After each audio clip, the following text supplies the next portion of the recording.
నా పేరు doctor CL Venkatrao. మనం భారతదేశంలో మన ఇంట్లోనూ లేదు, మన ఇంట్లో కాకుండా మనం వేరే చోటకి ఎక్కడికైనా వెళ్ళినా, చిన్న చిన్న హోటల్స్కి వెళ్ళినా, చాయ్ బిస్కెట్స్ ఈ రెండు కలిపి తీసుకోవటం అనేది ఒక అలవాటుగా మారింది. ఈ చాయ్ బిస్కెట్స్ మంచిది కాదు, ఆరోగ్యానికి మంచిది కాదు. చాయ్ తాగొచ్చు. ఈ సమస్య అంతా వచ్చింది ఈ బిస్కెట్లతోనే. చాయ్ కూడా దాంట్లో పాలు లేకుండా, చక్కెర లేకుండా చాయ్ తాగితే ఆరోగ్యానికి మంచిది. చాలామందికి తెలియదు, పాలు చక్కెరతోనే తాగుతుంటారు. పాలు చక్కెర లేకుండా దాంట్లో అల్లం రసం కానీ, అల్లం పేస్ట్ కానీ, లేదు శొంఠి పొడి కానీ, నిమ్మరసం, యాలుక పొడి, టీ డికాషన్, దీంట్లో కావాలంటే తులసి ఆకులు అవి వేసుకోవచ్చు. ఈ విధంగా పాలు షుగర్ లేకుండా టీ తాగటం మంచిదే. టీ కూడా రోజుకు 2 కప్పుల టీ వరకు ఏమీ ఇబ్బంది లేదు. ఉదయం ఒకసారి, సాయంత్రం ఒకసారి 2 కప్పులు టీ తాగొచ్చు. ఎందుకంటే ఆ బిస్కెట్ల గురించి మీరు తెలిస్తే వాటి స్వరూపము, స్వభావము, ఎలా తయారు చేస్తారో, ఎన్ని రకాల అనారోగ్య సమస్యలు వస్తాయంటే మళ్ళీ ఎప్పుడు కూడా మనం అసలు బిస్కెటే కొనం. అసలు బిస్కెట్ తయారు చేయటానికి వాడే పదార్థం ఏంటో తెలుసా? దానికి మైదా పిండి వాడతారు. అసలు ఎవరు కూడా మైదా పిండితో చేసిన ఏ వస్తువు వాడకూడదు.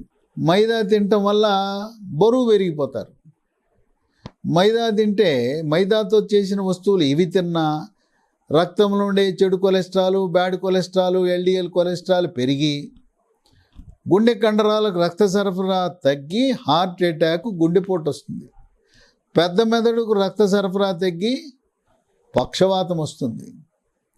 తర్వాత దీనివల్ల జీర్ణశక్తి మీద కూడా ప్రభావం ఉంది. అజీర్తి. తర్వాత ఆకలిని చంపేస్తుంది.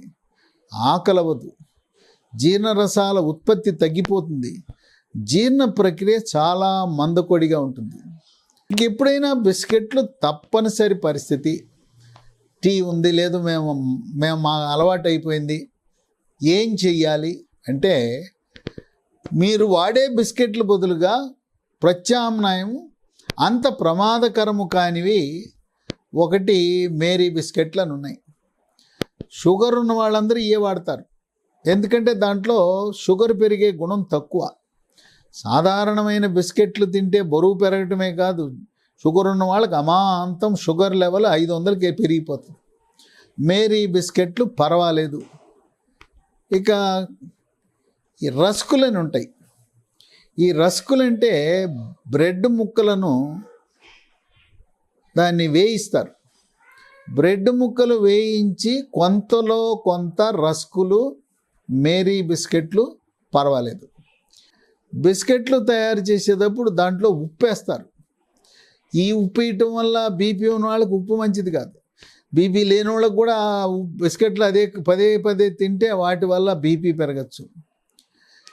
ఈ బిస్కెట్లు ప్యాకెట్లో ప్యాక్ చేసి సంవత్సరము, 2 ఏళ్ళు, 3 ఏళ్ళు ఉండాలని చెప్పి దాంట్లో కొన్ని రకాలైన రసాయనాలు కలిపి ఎక్కువ కాలము నిలవ ఉండటానికి రసాయనాలు కలుపుతారు. రుచి కోసము, వాసన కోసము మరికొన్ని రసాయనాలు కలుపుతారు. అందుచేత స్థూలంగా బిస్కెట్లు కానీ, మైదాతో తయారు చేసిన ఏ వస్తువు కూడా తినకూడదు. చాయ్తో పాటు బిస్కెట్లు పెడతారు. మన ఇంటికి అతిథి వచ్చినప్పుడు వాళ్ళ ఆరోగ్యాన్ని కాపాడటం కోసం మీరు బిస్కెట్లు మానేసి చాయ్ మాత్రం ఇవ్వండి.